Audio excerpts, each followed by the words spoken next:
what we are going what we are going to evaluate. What are the symptoms of happiness as we feel in this world? And what is it our scriptures say should be the symptoms of the true happiness? And is there an objectivity to what we feel, the pleasure that we feel, the happiness that we feel? Or is it subjective? Based on different people can have different experiences based on their definition of happiness. Okay. So let's get started on this important topic. So we work for the express purpose of being able to enjoy sensual and mental delights through the interface that we have with this world of our senses. That is usually the express purpose that we work for. We crave happiness, we desire happiness, we want to enjoy. And all of our endeavors are directed towards this enjoyment only. Our mind guides us and says this is where happiness is, and our senses follow along. And sometimes our senses, they know the object that it is interested in, and your mind follows. That can happen as well. So we all know that, so I don't think that requires a deeper discussion or shedding more light on it. It is very intuitive for all of us that we want to enjoy all kind of um, pleasures, delights, thrills, excitements this world has to offer to us, material delights, so to say, right? So there are, they call it like they the gradings of delights. It goes on and on and on. Even in this world, uh, it's like there are just too many levels of delights that you can experience. And our scriptures tell us that forget about this world. There are higher planets where the potential of these delights can keep on increasing. So let's get started. Now, one of the reasons we spoke about yesterday, what stops us from surrendering, is the fact that we are convinced, are intellectually convinced because of our repeated practice, that there is some happiness in this world. That is why we keep on striving, craving for it, and we are not able to make a firm decision that my direction is something that needs to be reversed. And there is happiness in this world. No doubt there is happiness. We find certain relish, certain kick we get out of it. If you remember that story of a person going through that treacherous forest, so that honey that is dropping, and honey does drop, there is some sense of happiness that we derive out of things around us, out of relationships that are out there, out of certain pursuits that we think once we attain that is going to give us happiness. And there's no doubt there is some kind of unhappiness, there is some kind of thrill kick there which keeps us engaged. And that is what we are going to look at. Is it something uh, subjective or is it objective? And that is where we're going to have that discussion. So let's move on, start getting into the philosophical aspect of it, concept of happiness itself.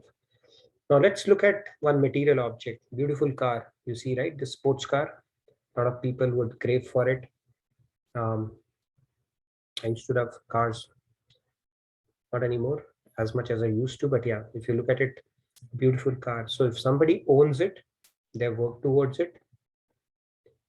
The feeling that they are going to get is happiness, excitement. Right? You have this car, you own this car. They're going to feel happy. But of course, right? Other day I met one of my friends. He said, I made a lot of money from Ether, the Bitcoin kind of a thing. I said, yeah, good for you. And then I said, you know what? Let me show you something else. I said, all right. Took me to his garage and showed me his Porsche. I said, wonderful. And he said, yeah, I thought it's about time to pamper myself. So I was very happy about it. So he's happy about it, which makes sense. If you get something, if you acquire something very precious, that which you hold dear to yourself, you'll be very happy. Now let's look at another person. The other person might be sad. Oh my God, this guy has a car, I don't have it. They may be envious as well. When am I going to have it? Or how did he get so lucky with this Bitcoin thing going on? Wish I had purchased some as well, Nobody guided me. So the same object, the other person, when he looks at this car, he becomes envious or possibly sad. Why don't I have it? Why does this person only has it, kind of a deal? Now let's look at another person. He's neutral. He said whatever, and it's a car. End of the day, what you need it to go from point A to point B. What's the big deal? What a waste of money, so to say. Could have done so much better with it, right? Might have gone for a trip, gained some experience, or might have donated it to some good cause. So those kind of thoughts can come to somebody else as well, right? Or somebody might just be neutral to that. It's like, okay, big deal, it's a car. After a while, that thrill will also go away. Now, if you look at it, same thing. If somebody gets a palatial house, the dream house, people for with a sprawling balcony and a swimming pool and a nice ambience, so they'll be very happy to have that. Now, the person might be sad. Okay, what kind of a house he has got? Why don't I have it? When will I get that? And third person might just be neutral about it. Okay, it is a house. That's fine. Maybe he deserves it, and they don't think too much about it. Same thing with good food. Some people may just crave for it. Wow, wonderful. Nothing like an evening out with grapes and wine and whatnot. Somebody may feel, you know, they just get repulsion. What kind of a person is it? All can we simply just have some kind of a juice or something like that? And some person might be completely neutral to it. He said, okay, good for him. I would care less. Now, the key question here is, if the object had happiness, it should have given the same happiness to everyone. Does the object actually have happiness in it? Right? If you put, let's say, 4 spoons of sugar in milk, everybody will have a similar experience, unless of course you've already had a very sweet mango shake or something like that. Every person would have the similar experience of 4 teaspoons of sugar. Let's say everybody has similar kind of a sense, taste sense and all. So but then if the happiness truly lied in any of these objects, then it should have given the similar kind of a bliss to everyone. So what's the reason here? Anybody who wants to, we're not going to spend a lot of time on this one, but if does the object itself has happiness? If that's the case, everyone's experience should be same, but that's not the case. Yes, Sandhya, I see your hand raised. Yeah, I mean, the object does not. It is our perspective, and our perspective also is context dependent, which changes. So that's what my understanding is. In fact, if I can take like half a minute, I could tell that story, which seems to suggest the same. Sure. There was this kid which went to a fair, and he was finding happiness in many things over there, like food, rides, balloons, and many things which attract kids.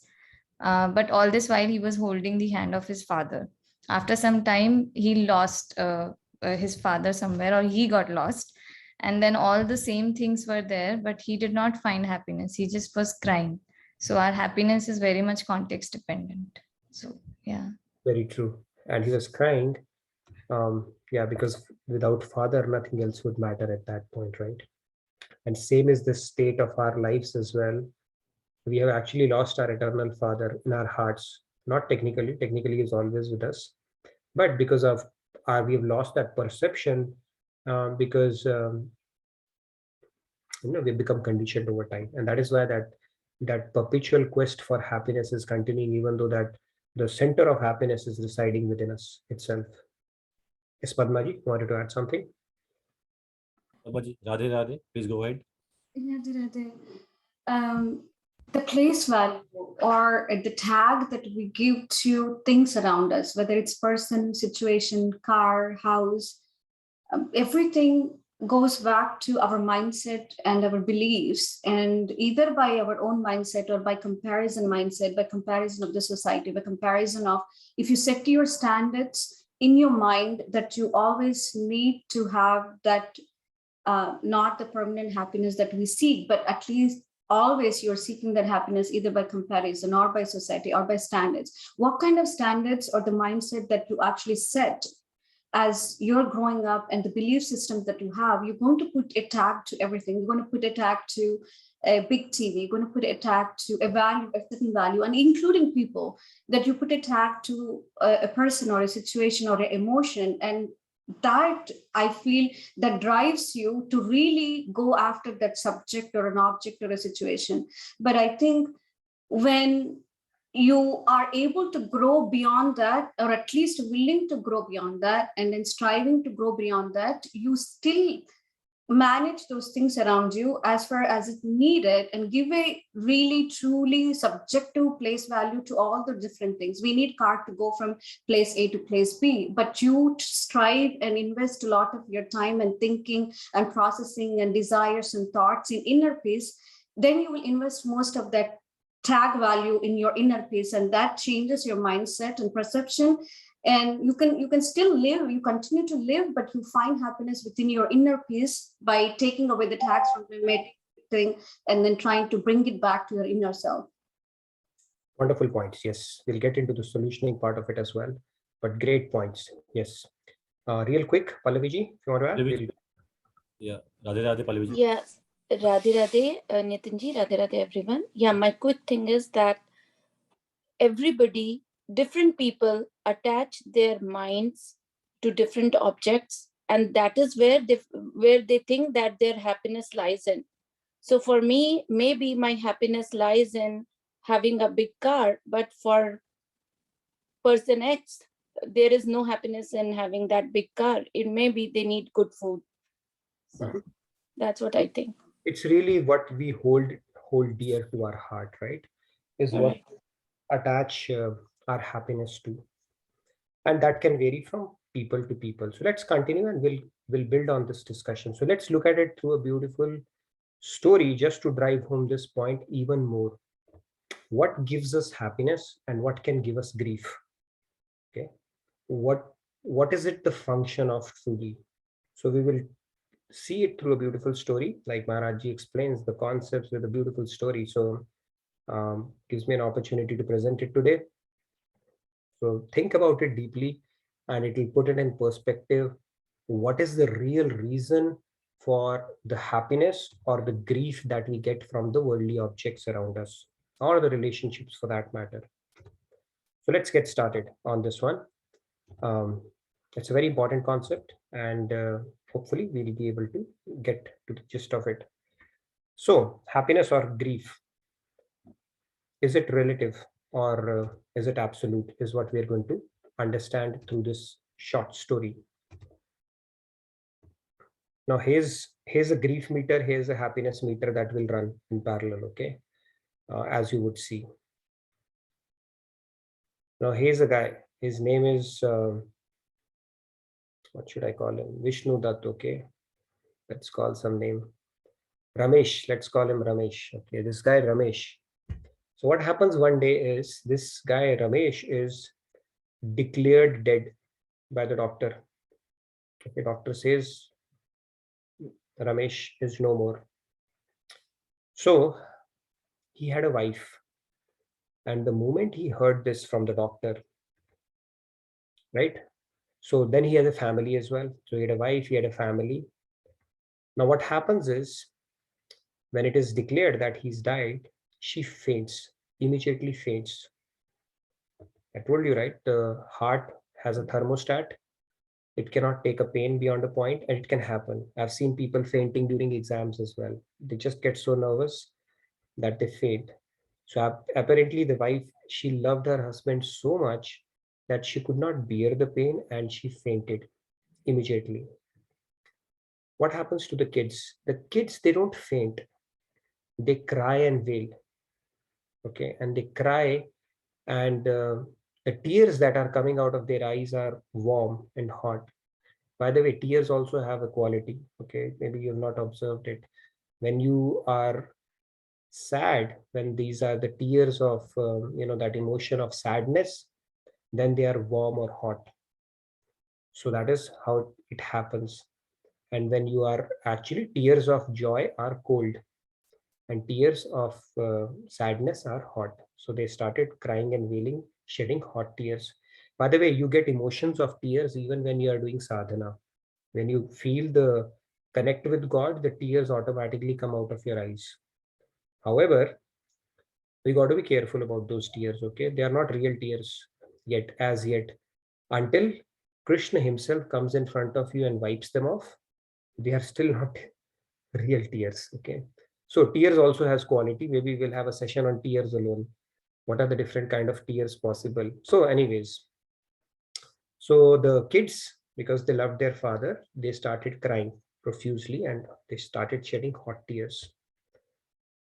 Now let's look at the friends. Here's the friends. The friends, when they came to know about it, they feel sad. It should be feel sad, not feel sad. They felt really sad. How wonderful our friend was, and this and that. Right? We write the obituary of a person. All of a sudden, all the good qualities come into our mind. When they are alive, all the bad qualities are rotating in our head. When somebody goes away, all the good qualities start coming in our mind. Oh, he did that for me and this. So obviously they feel sad and remorseful and on the verge of tears, some of them, depending upon how closely they were associated with this guy. So they definitely did not faint. They definitely did not cry as profusely as the kids cried. Let's move on. Then we had a guy. So this guy actually owed him some money and he was terribly upset. Why? Because he died? No. He was upset. Now my money is gone. I had given him 10 lakh rupees or $1 million in loan, or maybe $10,000 million who will give. And this guy has now happily departed.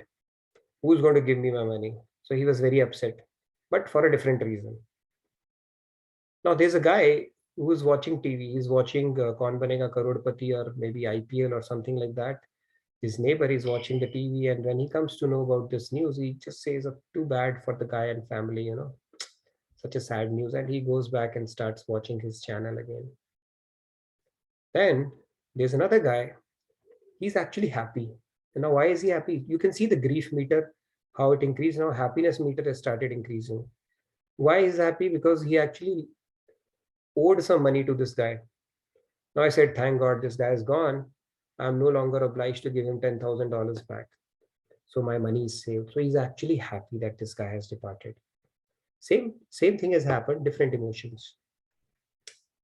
Now what happens is the doctor says, by the way, it was just an ND experience.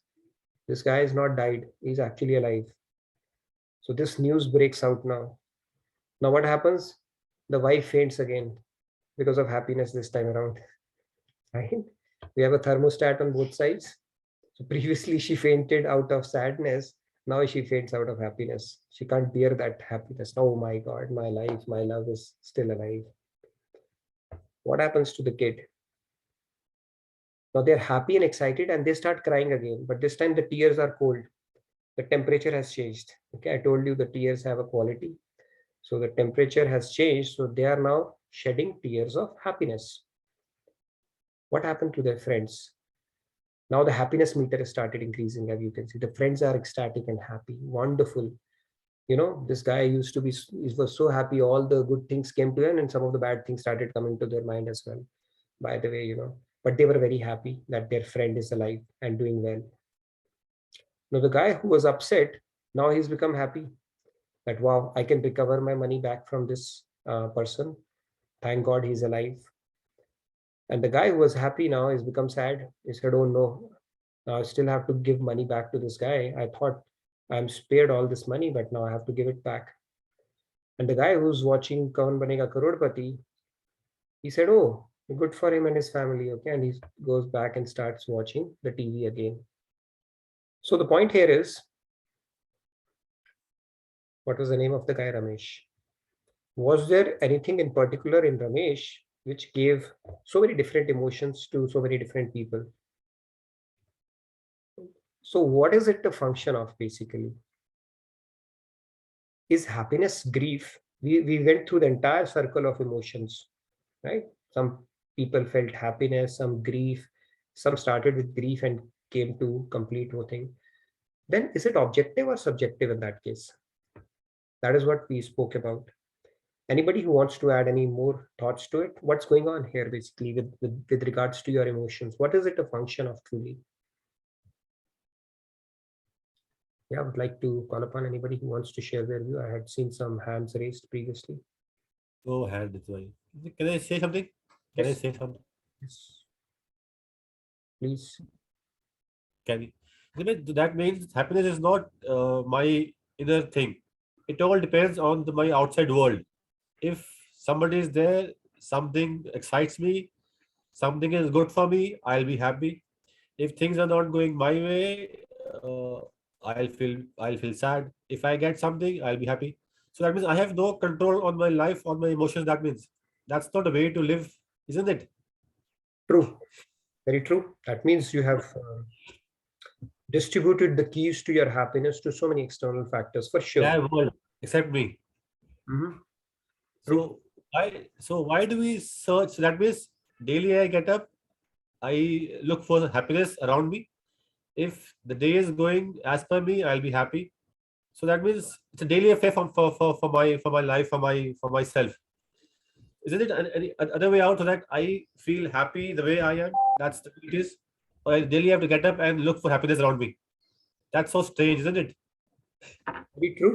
It's called a little bit like that Kasturi Mrig, that deer. The aroma is coming from its own body, and it keeps searching around in the forest for sure. Beautiful points, Shamji. We'll come back to that. Now, in this We have particular, shall we take them now? yeah, sure. Let's take some hands. I want to build on this discussion. See, we went through the entire set of emotions. Somebody who's happy became sad. Who was sad became happy. Um, Somebody's completely neutral. Somebody's, the intensity of the emotion is pretty intense. For some, it is medium. So for some, it is low.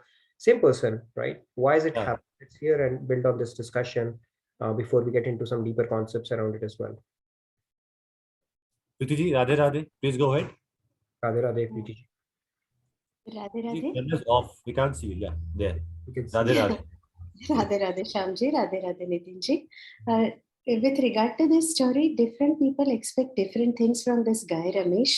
And depending upon if they are going to get something, they're sad because he died. And if they owned him something, they are happy that he passed away. So as you also said, Nitinji, the keys of their happiness is with Ramesh's being dead or alive. I mean, their key of happiness is outsourced. They don't own the key. Radhe Radhe. Outsourced. I liked it. Yes, they've outsourced their happiness and given the keys that only if you turn the key in a certain manner will I unlock my happiness, right? Otherwise, I will not. I'll keep my happiness locked. Beautiful point. Thank you, Preeti ji. Yes, I let's like the word outsourced. It's good. outsource. That's a good way of looking at it. Surendra जी, राधे राधे. आपका camera आप दिख नहीं रहे. Radhe Radhe Radhe, Radhe. thank you. Radhe Radhe. Nitin ji, I felt it is no feeling at all, because we take it as a God's wish. Whatever was the lifetime granted to the person Ramesh, it would have been over. Therefore, I have my own example. 3 years ago, I lost my elder daughter. Okay. I was in Chinmaya mission attending in Uttarkashi, and after the morning class, I just got a call from my grandson, the son of the lost baby, and he just gave me the news. Listening to the story or the normal emotions, I did feel what has happened, but I couldn't get my ears out. The tears, no tears were coming. I was in such atmosphere of Chinmaya mission that probably the spiritualism overpowered it. I think whatever happens is not in our hands. If Mr. Ramesh has to go, he has completed his life cycle, he has gone. So what do you call it? Neutral? What do you call it? Fate, as it would have been. This is what I have really experienced. When I reached the home, I was wondering that people around will say that how is this father? He has no tears. I could only feel that, okay, my daughter has gone. She has completed her life cycle, and it's the Lord's wish. She has gone into his lap. I don't know what you call that. No, I think, first of all, thank you so much, Surendraji, for sharing that.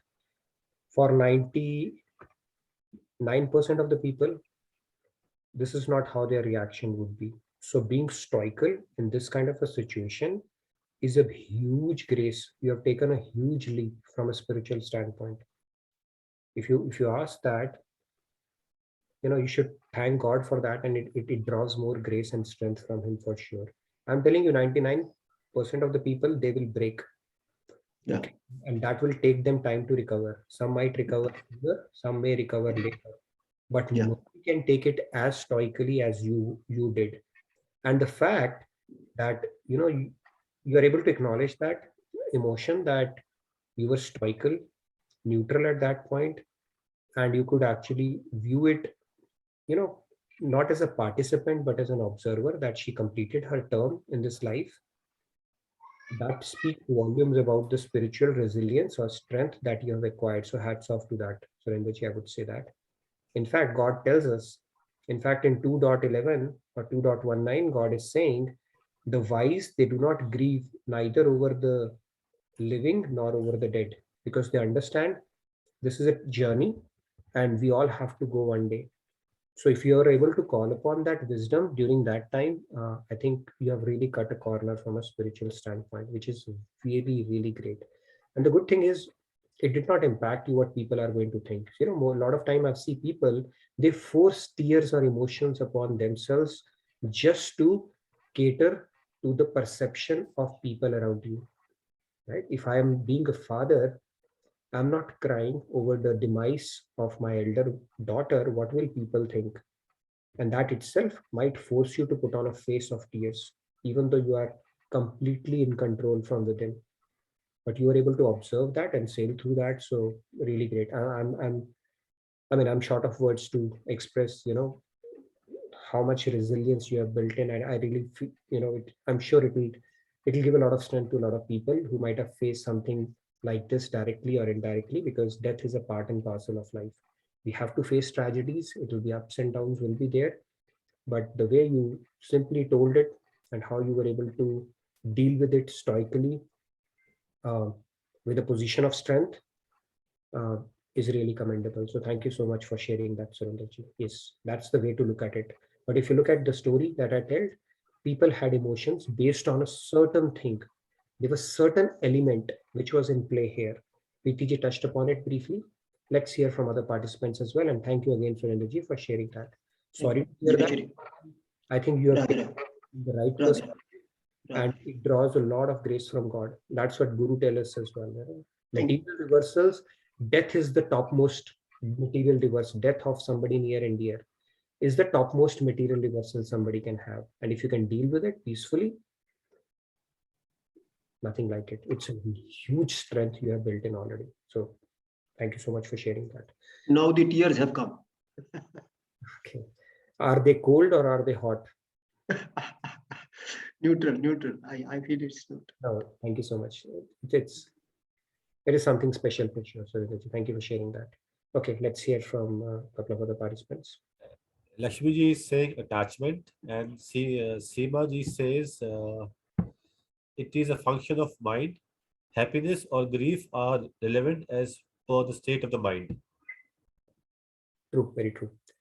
Ragi ji says it's the matter of the attachment and the interest. Very true. So we'll take Kumar ji. Kumar ji, Radhe Radhe. The camera, please, if possible. Thank you. Yeah. Radhe Radhe.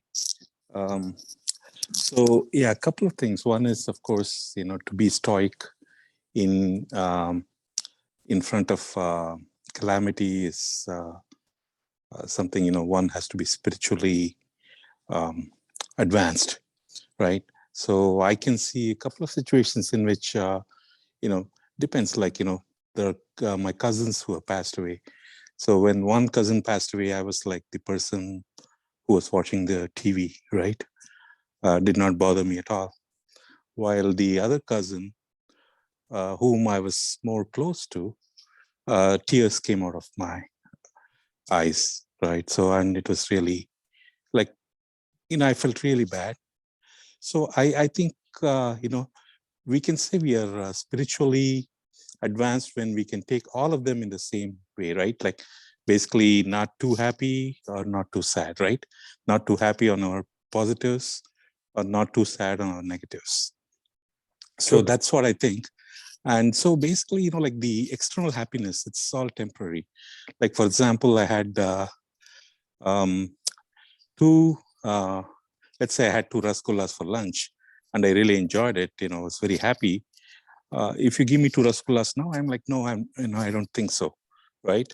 So this external happiness keeps changing and it's dependent on so many things. And as Nitinji said as well, the key to our happiness, many times we leave it to others, right? So that's something which we should not do. I think the internal happiness, that's what we need to concentrate on. And that's why we are in these sessions, right? And we are trying to follow Swamiji's advice and the Bhagavad Gita. That's where we need to concentrate on. That would be my 2 cents. Thank you. Radhe Radhe. Beautiful point. Very true. You just have to, spirituality doesn't mean that you will not feel the pain, but you just start seeing things in perspective. We don't get so hung up into the day-to-day things that we lose our sanity around it. That is what spirituality is all about. You just see things in perspective as they are, not as they seem. Right? Most of our life goes around things as they seem.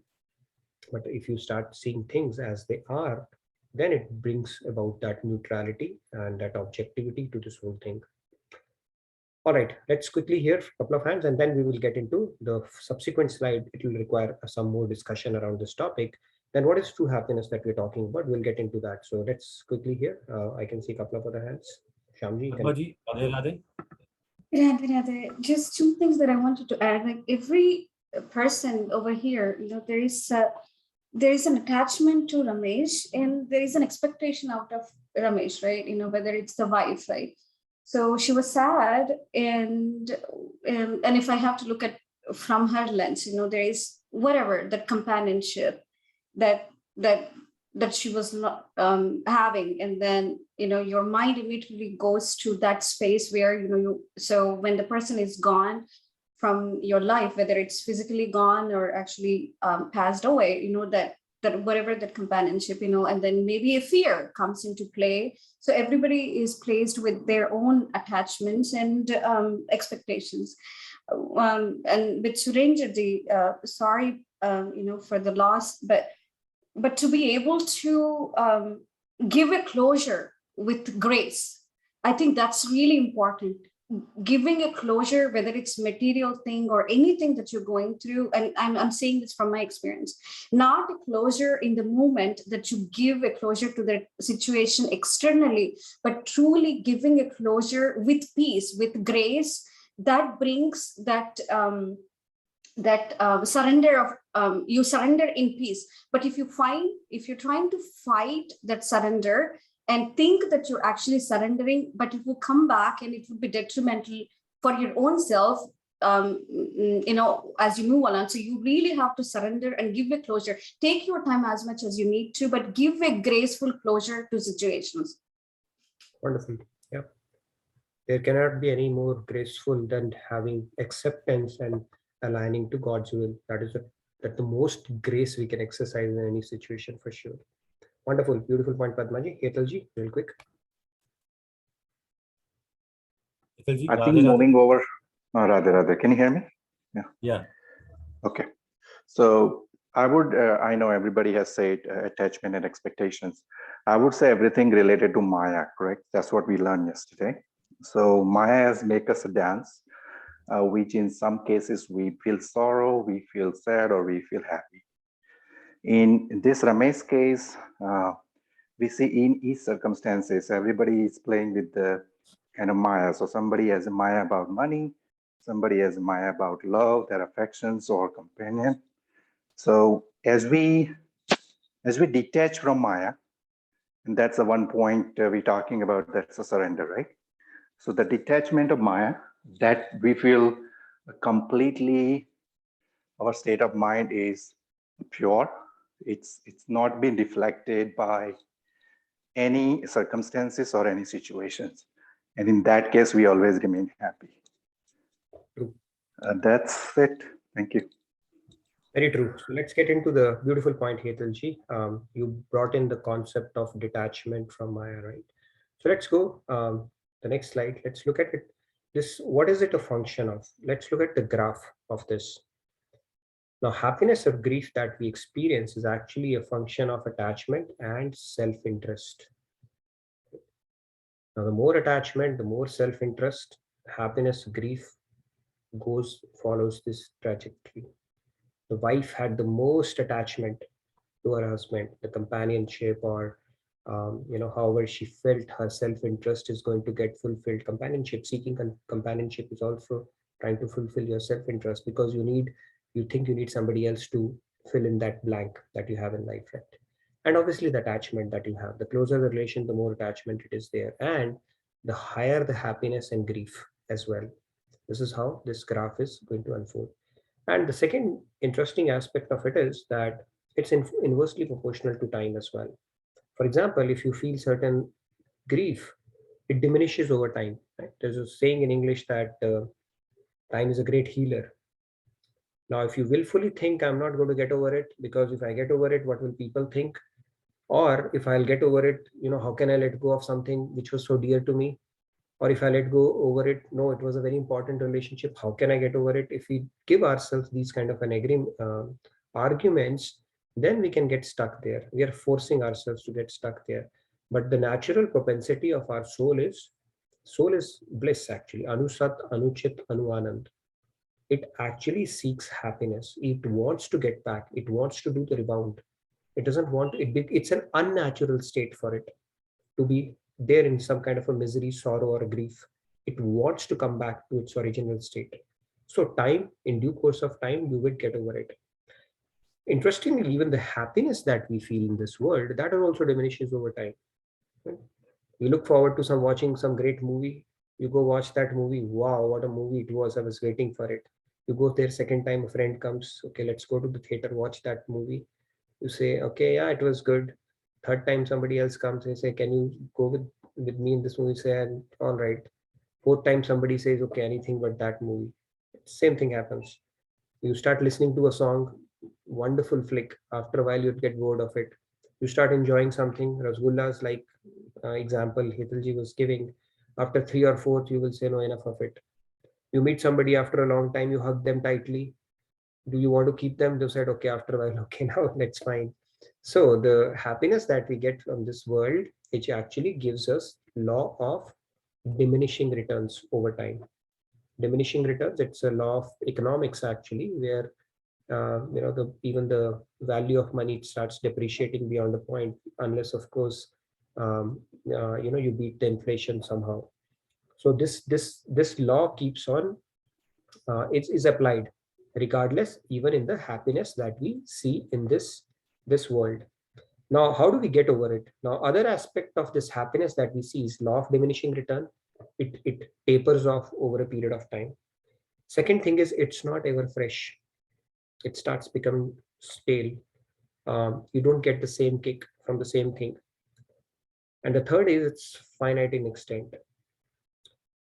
So if that is the quality of happiness that we get in this world, then the next question is, what is true happiness then? What are the symptoms of happiness? That means, we said happiness is subjective. I think we have come to this conclusion. The material happiness is subjective, based on what you attach value to. It may make you happy, same thing may make you happy. The same thing somebody might be completely indifferent to that. Somebody might become sad or envious. So it is subjective. Now I would say it is not only subjective, but also objective. Material happiness is subjective. Spiritual happiness is objective. Okay, so it's not only subjective, but also objective. Now let's get into the objectivity part of it. We saw the symptoms of the happiness that we see in this material world. It is temporary. It gives us, the returns of diminishing returns. Law of diminishing return applies to it. It is not ever fresh. We don't get the same kick after a while, and it is finite in extent. So then what is true happiness then? Anybody who wants to take that? I'm sure we have discussed it previously, so a lot of you would already be knowing it. So let's get into that a little bit now. What is true happiness?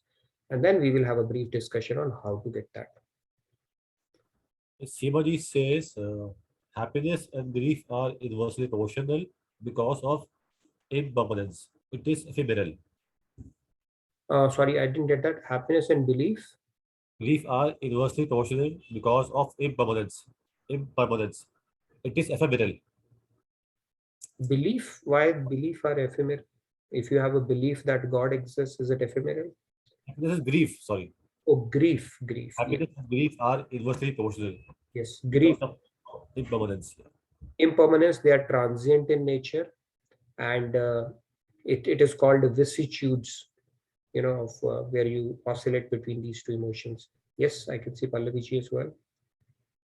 Pallavi, please go ahead. Yeah, Radhe Radhe. So to answer this question, what is true happiness? Which never decreases with time, which is eternal, which stays, and it never gets over. It never goes away. It stays forever. That is true happiness. True. So that is the scriptural definition of happiness. They say happiness cannot be something that finishes over. Today you felt happy, again, yesterday you were happy, and today again you are sad. That is not true happiness. True happiness is something, once you attain it, it persists. And it persists in a manner that it is ever fresh. And in Narad Bhakti Darshan, it is called, one of the symptoms is called Prati Kshan Vardhamanam. It keeps on increasing. Okay. Have you experienced something like which keeps on increasing? That's what our scriptures tell us. And it keeps on increasing, it's ever fresh, and it is infinite in extent. It's not finite like we get, because our soul is not satiated with anything that is finite all the way up to Brahmalok. So it is infinite in nature, and it is ever fresh, and it keeps on increasing. Right? They said that a painter tried to paint, put down the picture of Lord Krishna, and he put down his picture. Obviously, he felt emotions around it, right? How beautiful he looks, and put his head down. And then again looked back. He said, "No, no, no. It has become more beautiful." So he started making it again. Again, he looked back, said, "Become even more beautiful." So you cannot make God, because there is no limit to the beauty or the bliss that God is capable of giving. So this is the true symptom of happiness, the real happiness, as we say. In fact, material happiness is also called an agitated state of mind. So when people drink and dance, they think it is happiness, but it is called agitated state of mind, ASOM, which is thought to be as happiness, which is misconstrued as happiness. It is not truly happiness. It is an unnatural, unstable state of mind that we think as happiness. And sometimes when people are, simply dancing, they feel good. Why they feel good about it? There is there's a phenomena that takes place, because you actually cut down the noise in your mind. Only thing, you are focused on the beats and dance. So when your clutter in your mind is dampened artificially for a while, basically, then you feel something good. Same thing happens when we are in sleep as well. The complete mind goes for it. So if your mind is just focused at one thing, and everything, the clutter is cleared, you'll feel good. But of course, and in meditation, you do it mindfully. There it's just happening to you because of the artificial surrounding that you have created around yourself, right? So the real art of living is to create that state mindfully in your head through repeated practice, and then it will be lasting. That joy will be lasting, and you can tap on it or draw it or call upon it as and when you want, if you practiced it enough. So that is what is called meditation. You're just decluttering your mind. Even in the material, where there are things, some people say, "I just love dancing." Why? Because your mind says, "Okay, I felt something good. No other noise, just focused on one thing. Continue with that beats, and that's it." You are actually decluttering your mind, and that is what meditation is. But you do it in a productive manner there, where you are not only harnessing your mind but also purifying it at the same time. That is what meditation is, and of course building sanskars around that. Okay, let's hear. I can see one more hand raised. Yes, Nimaji, please go ahead. Shivaji, Radhe Radhe. Radhe Radhe, everyone. Um, the happiness in the material Maya world is impermanent, transient, and in the spiritual happiness is not permanent, but it's longer lasting. Spiritual happiness is not permanent, Simaji, you said? Yeah, it's longer lasting unless we keep on making the deposits, spiritual deposits. As soon as we stop, we find that we are not at that state of happiness. That's from personal experience. It's not permanent. Okay, I've got it, I've done it, and it's there. Yeah, so that perfect spiritual happiness we will get when we are God realized, and then nobody can Exactly. snatch it away from us at that point. Right. At that point, yeah, I agree. At when we are God realized, but people like us, until we are at that point, it's longer lasting. That is for sure. It is Shreyas, whereas the material happiness is Preyas. Very true. And the happiness that you're talking about, it continues like that as for as long as we are doing the preparatory sadhana. Where you are in that mode, you feel that bliss, but then you can come out of it, right? Because the world is, Maya is very powerful. Then you are operating in the world. When you start getting progressing towards bhava bhakti, then that bliss will continue to persist, is what they say. Those symptoms will continue to persist in you. In fact, as long as we do the sadhana and keep making those spiritual deposits. Yeah. But once you transcend the sadhan bhakti, the preparatory bhakti, and you start getting more into the bhav bhakti aspect of it, then that bliss start persisting much longer. Right. Not yet there, but much, much longer. And then for you to operate effectively in this world, you have to step down.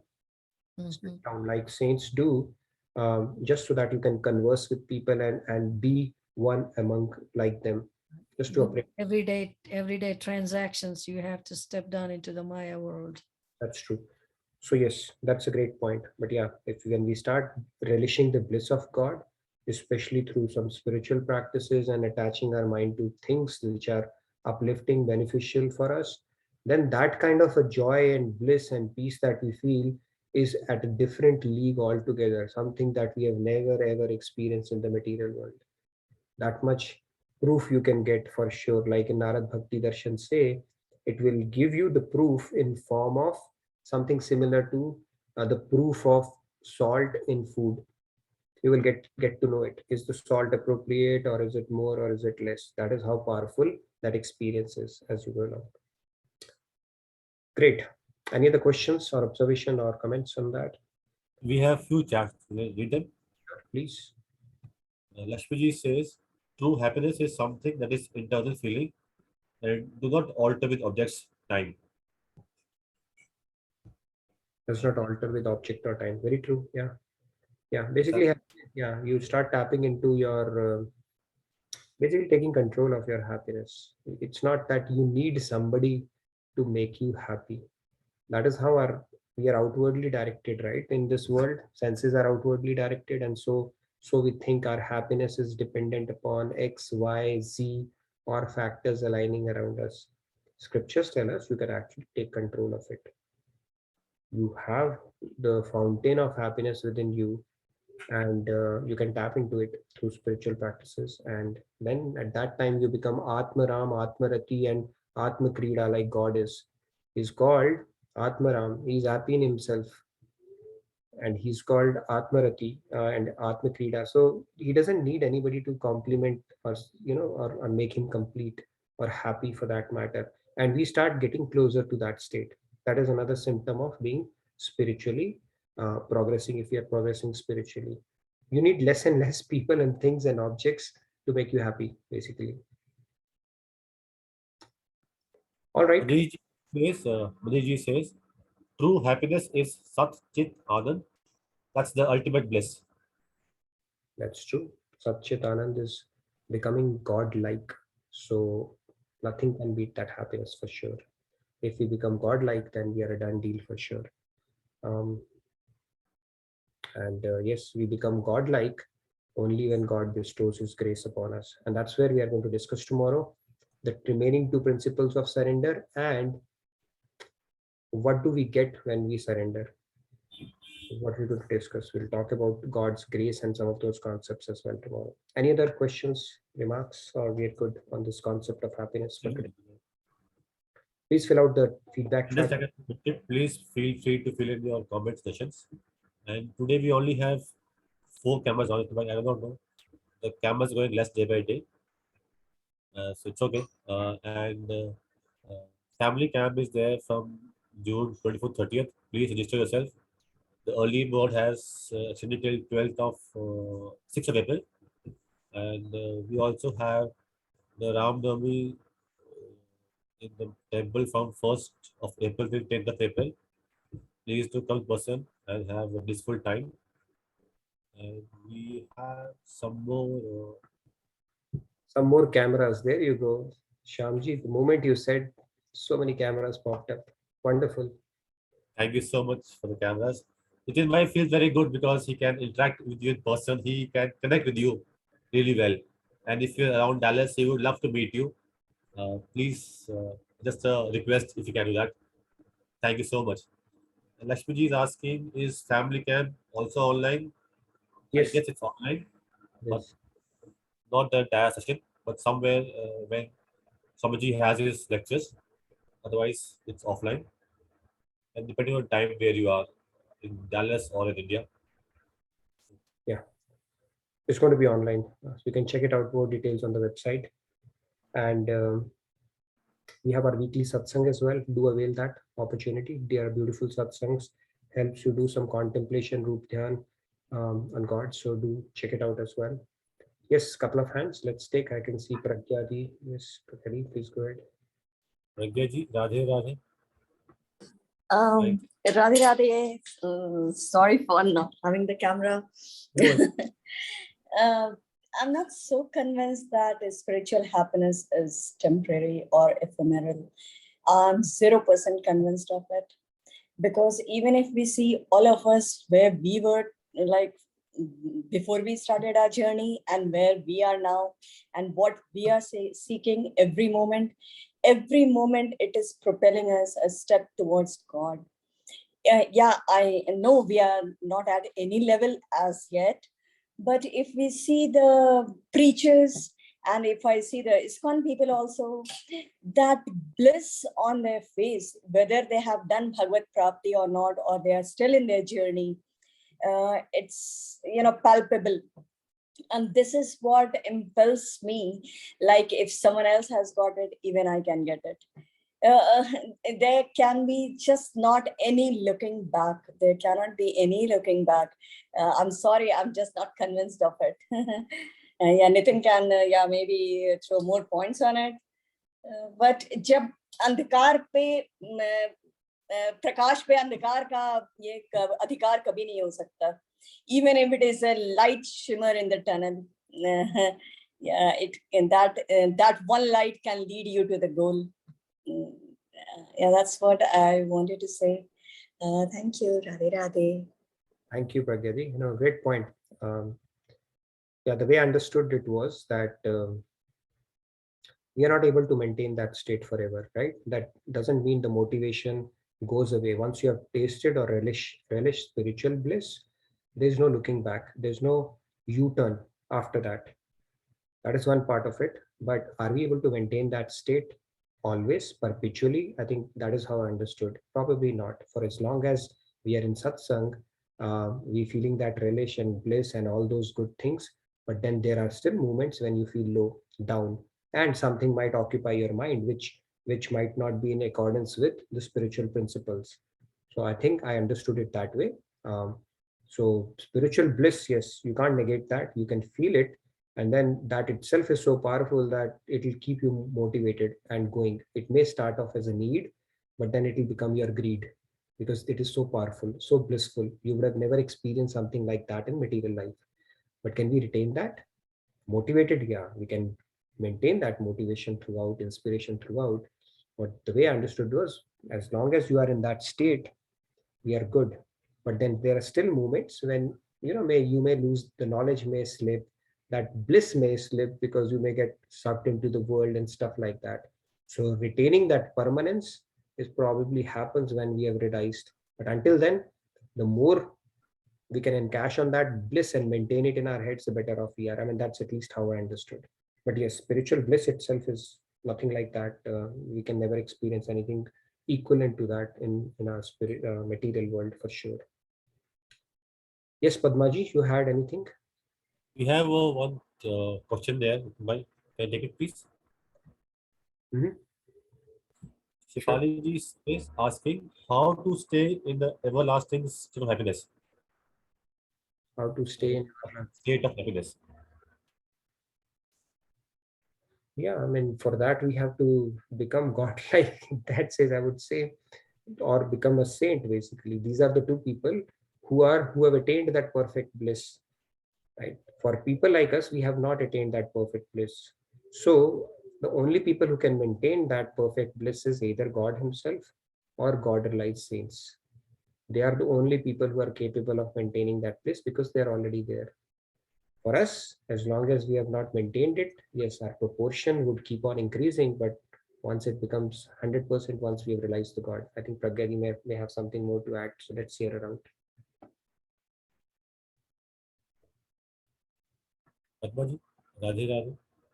Radhe Radhe. Yeah, go ahead. Yeah, go ahead. Should I speak? Yeah, please go ahead. Okay. So this is how I see in my head, right? I see a graph, and on the graph, when it's going up, it's not really peaking up, but I see a graph going up, and there are points, right? On the graph, there is like you're following the line, and there are certain dots, X, Y, however you want to perceive it's your technical or mathematical or scientific, right?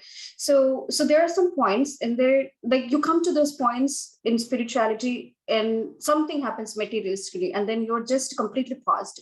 You're not even yielded, you're completely stopped. And at that point is when, something comes up materialistically, then, and this I'm speaking from my own thing, right? Rather than going after our conditioned mind and trying to do something materialistically and wanting to get happiness, if we train our mind to say, you know what, let me do this because this is the right thing to do. And I think that gives you that grounding so that you don't fall on that graph. And at least you are staying right there. If you're not picking, at least if you're not picking up, but staying right there is, you have to deal with the situation materialistically because we are still living, we are not God realized. So something comes your way where it's really demanding your spiritual bank balance. So at that point, instead of trying to do something in the same conditioned manner that I want to seek happiness from that situation, dovetail that process to say, let me do what is the right thing to do spiritually. That I think will give you those baby upgrades to at least stay in that dot and go to the next dot, if not fall back. True. It's like the choice that you make and how you convince yourself to do something for a higher purpose as opposed to, and that will take your trajectory from the point where you are in to the next one. Great point. Thank you so much, Padmaji. Yes, Pragyati, please go ahead. Yeah, I just wanted to add from what Radhe Radhe.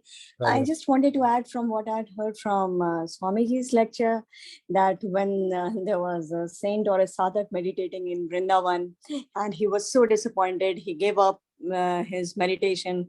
Oh, I practiced for so long and I'm still not anywhere. I've not been able to see God. So he said that, okay, I'm moving out from Vrindavan. Then again, one saint told him, like, okay, then how about seeing a ghost? He told the ghost that, okay, you make an appearance and let him get some feel of something which he was craving for out of his sadhana. So then even after some time, he couldn't see the ghost also. Then again, he came back and he expressed his disappointment. And the saint asked the ghost, what happened? You didn't go to him? He said, no, his sadhana, his strong positive vibes was so much that I couldn't step into his periphery. So what the underlying point was, we are not able to see. Yeah, but every effort that we have made, as Simaji was saying, is a deposit. Yeah, we are depositing. और अगर महाराज जी की philosophy लेते हैं तो बस अभी पता चल गया है तो साधना करना है, और श्याम सुंदर की जब मर्जी होगी तब वो दर्शन देंगे, उनकी नई मर्जी होगी तो नहीं देंगे. So if we go to that level, yeah, as you often quote, tat sat sukhatam, हमारी तो एक journey है, so like we have to walk on it without being disappointed. That's it. Thank you. Radhe Radhe. Beautiful story. Yeah. So every deposit that we are making is actually making a difference for sure. And Bhagavad Gita itself, like Lord Krishna says, right, I'm going to preserve every deposit, spiritual deposit that you make. If you make any material deposits, okay, no guarantee, not guarantee, I mean, we have to leave it behind. But any spiritual deposit we make is a permanent asset for us. They will always be maintained, and it is making a difference. If you look at our version, it may be slow, but if you look at our version a few years back and now, you would see the difference. It will continue to make difference. Your aura, your thought process, your so many good things would start happening. That is the beauty of the path of spirituality. That every single moment you're making, a transformation within yourself, just by aligning to these principles, just by mindful practice, just by silent contemplation, just by thinking about God. Every small thing is going to add up and going to be your perpetual asset forever and ever. And that will also enable us to face life with assurance and confidence. Otherwise, there are so many self-doubts we have, what people think, what they do, why they do, that you're not able to get out of that rut. So spirituality, the gain is all around, basically, not just from a spiritual standpoint, even materially, you will be so clear. So in your thought process about how you want to go about it with confidence, not with so much of second guessing about everything that you do. That is the best part of it. Last one we can take. Okay, couple of hands are there, so let's take. We have a chat also. Usha ji is saying, Radhe Radhe, why has God given us the senses? If we did not have these senses, we would not have been so much attached to Maya. To thicken the plot, okay, God has created his entrance and he has given us choices and allurements to see what do we choose. Do we go after things or do we go after the person who created those things? So why did he give us senses? You know what? These senses that are causing us grief right now will give us immense pleasure once we realize God. Through these senses only you can relish God, and these senses will get an upgrade. Right now you might be using a flip phone, but then these senses will become iPhone once you realize God. So you'll get such a good upgrade that these senses would enable you to relish the bliss of God. Otherwise, if these senses were not there, how would you relish the bliss of God? How can you do Rup Dhyan? How can you visualize him, think him, serve him, touch him? So everything is a double-edged sword. How we use it is up to our discretion, and that is where he's not only given us senses but also the proper knowledge also to dovetail these senses or utilize it in a manner where it is perpetually beneficial and blissful for us. Simaji says we can make the choice in spite of senses or mind. We can use them to elevate ourselves spiritually. Yeah, senses will come to their senses when we realize God. Okay, until then they are nonsense, basically. So that's how I put it. Yes. Mataji, Radhe Radhe. Mataji, yeah, Radhe Radhe. Just now, someone told that story, that he did sadhana and he could not see the God also and the ghost also. The last part she missed, I think, because I have heard what in that story happens. After 1 year he did the sadhana, he could not meet the God. 1 year he did the sadhana for the ghost did not come. Then he again went to the sadhu. Then sadhu said, he asked the ghost, why you didn't go? The ghost said that he had so much sage in his body, I could not go near him. So he came to know that I was doing sadhana, so there was something in me. So he went again back for 3 years, he did sadhana, and then God came. God came and then he was like, उसको पलटी मार दिया कि मुझे नहीं देखना है, आप इतना लेट क्यों आए मेरे पास, मैं इतना साधना किया 3-4 साल, आप इतना लेट आए तो मुझे नहीं बात करनी. Then the God said, he showed his back karma, back lifetime's karma. He said, it took so much 3 years to cut your karmas, so I came late. And after 3 years, 4 years, your all karma has been burned. So I like appeared in front of you. So it's like that. We have to wait. That stage is there inside us. We should keep doing sadhana. That is what I think. Beautiful. Very nice. Yeah. Yeah. In fact, he shows him a small black pebble, you know. It's like he said, now that it is reduced to a pebble, you can see me. I was always here. Previously, your bad karma was like a mountain. So all your sadhana was shrinking that mountain. Now that mountain has come to a state, I am visible to you. So God is always there. It's less like the day that wheel will automatically go away when we exhaust all the bad karma, because of which that wheel, Yogamaya wheel, is there in front of him. Yes, Jyoti, you had a question. Now you've decided to change your mind. Jyoti, Radhe Radhe. Sort of my question is answered in the earlier story, which I forgot the name.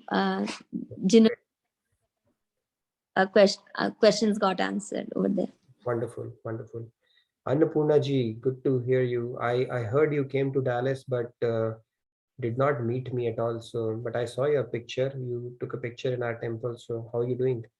Yes, I was happy. That was the best experience. Okay. Am I audible?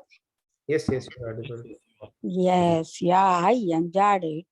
That was my best experience. Eureka moments to see CIC building coming up, and then the deities. My goodness, I never imagined it to be that huge.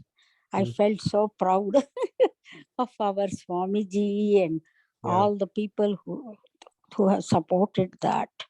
You know, the only reason I raised it was, I remember that the name of that person is Madhusudan Saraswati. Madhusudan right? Saraswati. Yeah, I guess. Madhusudan Saraswati was the one that, he did austerities for many, many years, and God didn't show up, and then he was disappointed, and even Booth could not come near him, and all these things. Yeah, I know that it is Madhusudan Saraswati. That's what I wanted to say. That's why I raised my hand. Thank you, Annapurna ji. Yeah. He was pretty cute though. God came and he became upset with him. You know, you made me toil for so long and now you're coming, kind of a deal, which is kind of interesting. Great. Are we done then for today? Tomorrow we'll continue our discussion on the remaining 2 principles of surrender, and we'll talk about the concept of grace as well, and then we'll continue with our journey from 4.12 onwards. All right, now we can do the closing prayers. Is there anything else from your side? That's it. All done. Okay, wonderful. Thank you again for your enthusiastic participation, and wish you a wonderful evening and a great rest of your day ahead. We can do our closing prayers for the day then. Pick up one person for the closing prayers. Can we do one person? Yeah, sure. Let's do that. I'm happy to follow along. Anybody wants to volunteer for the closing prayers? Anyone? Is there one? No hands is raised. Nitinji, can you put the slide? I'll do it today. All right. Okay. Please go ahead. Thank you so much, Padmaji. Can you put the slide so that I don't make any error, please? All right. I hope I have it in the slides though. If you are in luck, you may. Are you able to see it? Yeah. Yes, we can see it. Yeah. Hold on. Play it nicely. Is it okay now? Yes, I can see it now. Okay. Thank you so much, Padmaji. Radhe Radhe. Yeah, Please go ahead.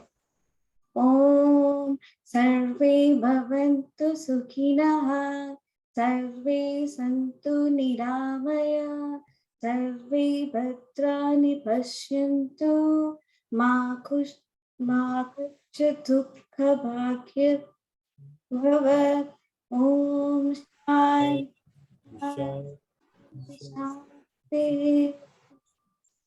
Thank you, Padmaji. Thank you, everybody. All right, I'll see you tomorrow. Radhe Radhe. Have a great rest of the evening and a wonderful day ahead. I'll see you tomorrow. Thank you so much. Thank you so Have much. a good day. Good night. Bye.